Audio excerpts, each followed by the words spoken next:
The Dodgers trade a starting pitcher, and in the short term, it's a bit of a head scratcher. Aaron Donald is retired, for real this time, and a Chargers running back claims he is ready for the spotlight and then leaves the field, presumably injured. Hi, good morning. I'm James. This is your daily dose of sports and snark for the greatest sports city in the world, Los Angeles.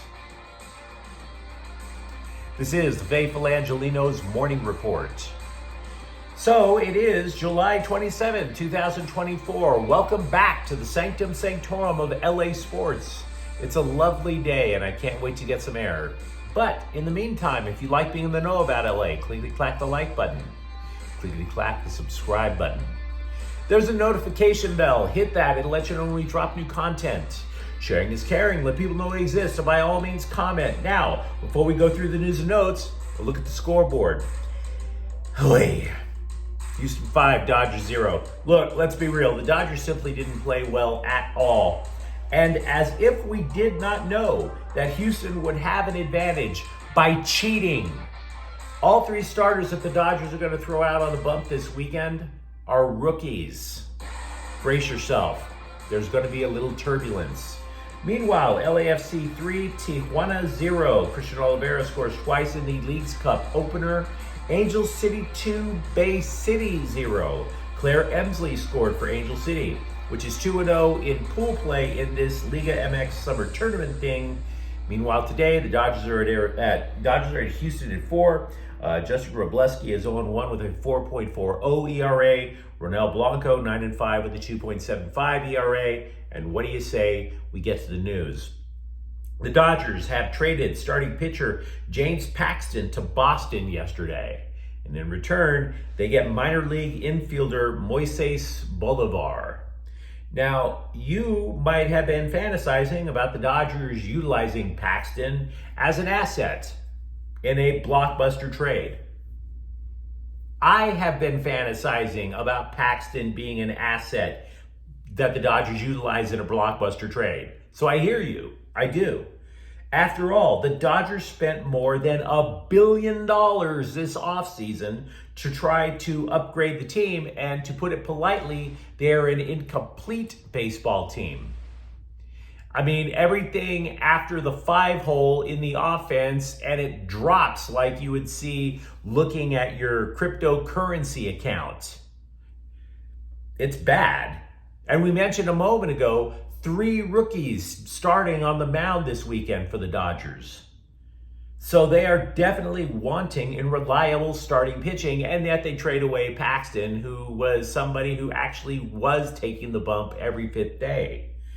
So when you hear that they send him away for a lower level prospect that will not improve the Dodgers immediately, you'd assume the trade is for a loss.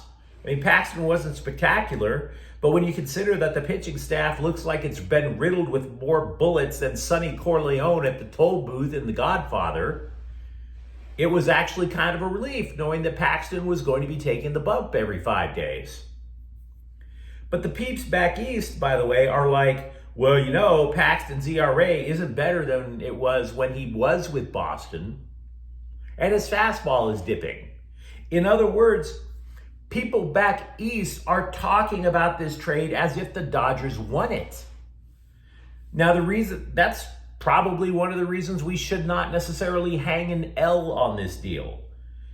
The Dodgers front office, and I'm not suggesting to you that Bolivar is going to come up. He's an infielder. I'm not going to assume that he's the third baseman of the future or anything like that. But the front office tends to send out people like Paxton. We're all left pulling our hair out. And then 2 to 3 years later, a player like Bolivar is part of a blockbuster trade. This was why a few years ago we were losing it when the Dodgers sent away Matt Kemp for a bunch of people we had never heard of. Those same people were used a couple of years later to acquire Mookie Betts. So you might have noticed the Dodgers farm system is still revered, still respected, even without elite prospects. And that's because they acquire guys like Bolivar, who may not be inevitable future all-stars, but they have high major league probability. just not inevitability.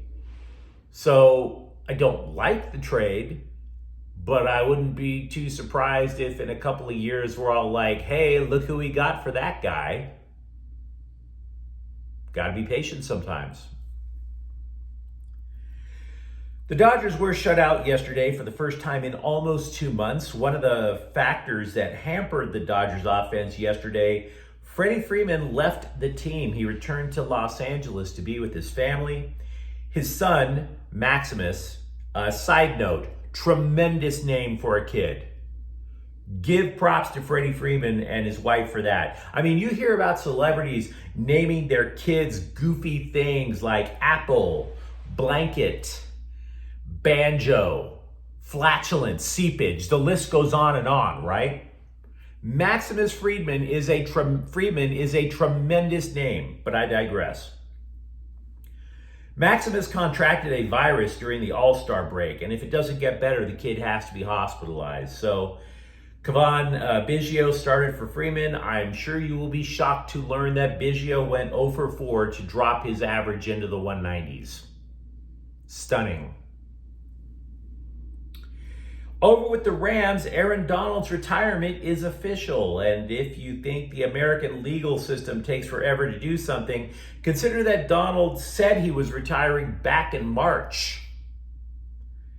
And now, only now, have the Rams come to agree with Donald, yeah, you're retired. Maybe the Rams didn't make it official because they privately love conspiracy theories, right?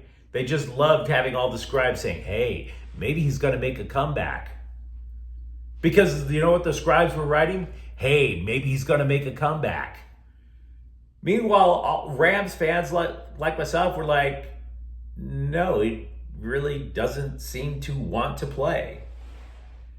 And I mean, there's a legion of people out there who love conspiracy theories. My wife is totally into conspiracy theories. She told me the other day that she believes Donald Trump was hit in the ear by broken glass. And I know this is not a political program, right? I know this is not a political program. I'm not telling you guys who you should vote for. That damn sure is not my business. And I'm not even asking anybody to like the guy. But can we just agree as establishing this as a baseline? Homeboy got shot. Can we do that?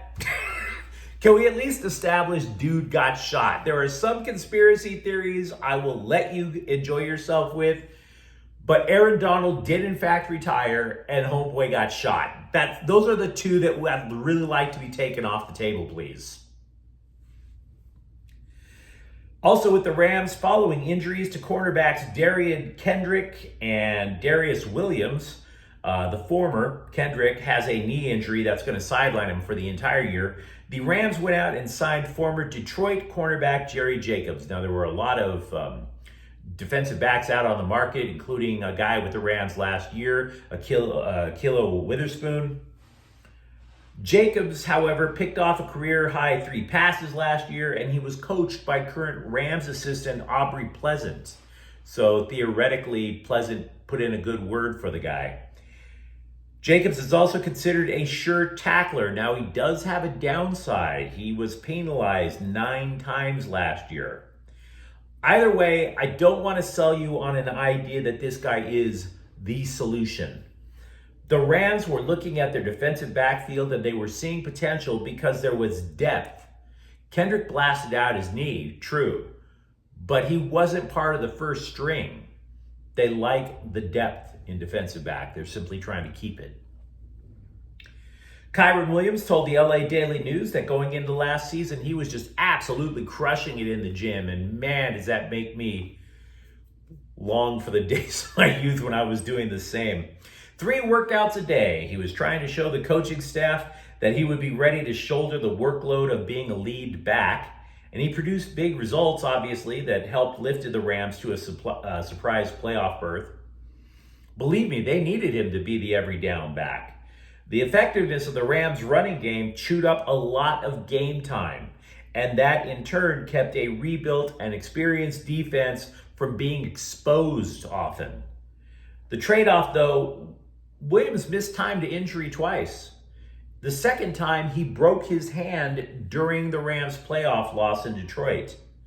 So, as a result, he's cutting back on the workouts and he wants to run lower so he can avoid getting hit. Quote, "That's my biggest goal this season, is staying healthy and being able to play the whole season," unquote.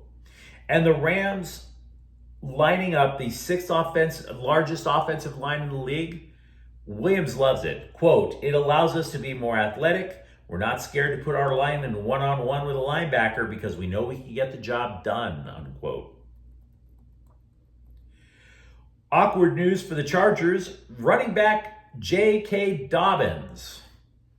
How about this to end your work week, right? He started by propping himself to ESPN by claiming that if he gets the ball regularly for the Chargers, he'll be one of the best running backs in the league. Quote, "I've shown that. Y'all know how much yards I average per carry," unquote. Yeah, we do. And it is impressive. 5.8 yards per carry in his career. I am impressed. But what Dobbins failed to add to that statement is you have to be available to get those touches to average those 5.8 yards per carry. Dobbins has already had multiple knee surgeries. And in his season opener last year, his Achilles tendon exploded. If you've never seen a mushroom cloud just blast out of the back of a leg, watch J.K. Dobbins in the season opener last year when he was in Baltimore. So anyway, he was bragging about how he could move the chains literally every 2 downs, and he left Friday practice early. And if you're a Chargers fan, I do not blame you for thinking Dobbins tempted fate with that quote earlier, when he popped his collar about how great he thought he was going to be. This is a franchise, after all, that has suffered so many collapses, so many injuries, that chargering has become a verb in sports lexicon for bad luck. Now, we can't say if this was due to injury. Maybe he left practice early because his Uber ride got to the facility early. But considering that the Chargers would not say anything as to why Dobbins was leaving practice, it kind of leads the pessimist in all of us to wonder, maybe Dobbins isn't going to get all the touches? Just wondering. The following is going to sound nonsensical. Brace yourselves. But despite the fact that the LA Kings overpaid for Pierre-Luc Dubois and then traded him away so that they could overpay Darcy Kemper, The Athletic claims that the Kings are actually the 11th most efficient team in the NHL in terms of using their cap space. Very strange. The Kings are always up against the salary cap. This microphone, if they went out and bought it at Best Buy, would put them over the salary cap. But the idea that the Athletic is putting forward is not the immediate, not the here and now, but which teams are spending their future money the best. Who in a couple of years is going to have a lot of cap space, so much so that they can go and make massive upgrades to their team. So for example, the Kings could be clowned for overpaying Drew Doughty, but there are not that many years left on Doughty's contract. So for example, you take Quinton Byfield's extension, it's going to be a bargain now, and it'll definitely be a bargain in the future. So the Kings have 4 players on their roster who have grade A long-term deals, which would be Byfield, Kevin Fiala, Trevor Moore, and Mikey Anderson. There is a downside. Rob Blake doesn't know what to do with cap space. Because defenseman Joel Edmondson has the worst contract on the team, according to The Athletic. They give him a D. Doughty's deal actually expires before Edmondson, and I'm here to tell you that dude is no Drew Doughty. As predicted, Russell Westbrook has a new team, and we all knew what that new team was going to be. We talked about it for weeks. He was traded by the Clippers over to Utah. Utah cut him, and then he signed with Denver. We've been reading that for weeks. We've been mentioning that for weeks. Big whoop. But you let me know what you think in the comments thread. Are you okay with the Dodgers still being somewhat quiet about the trade deadline and sending away a starting pitcher for a low-level prospect? Were you like me, wondering why Aaron Donald had to be retired twice? And if you enjoy the content, don't forget to subscribe to Faithful Angelenos. We are talking LA sports every single day here. Thank you for watching. I'm James. We'll be back tomorrow. Faithful Angelenos is a Can Corte el Queso production. Take care.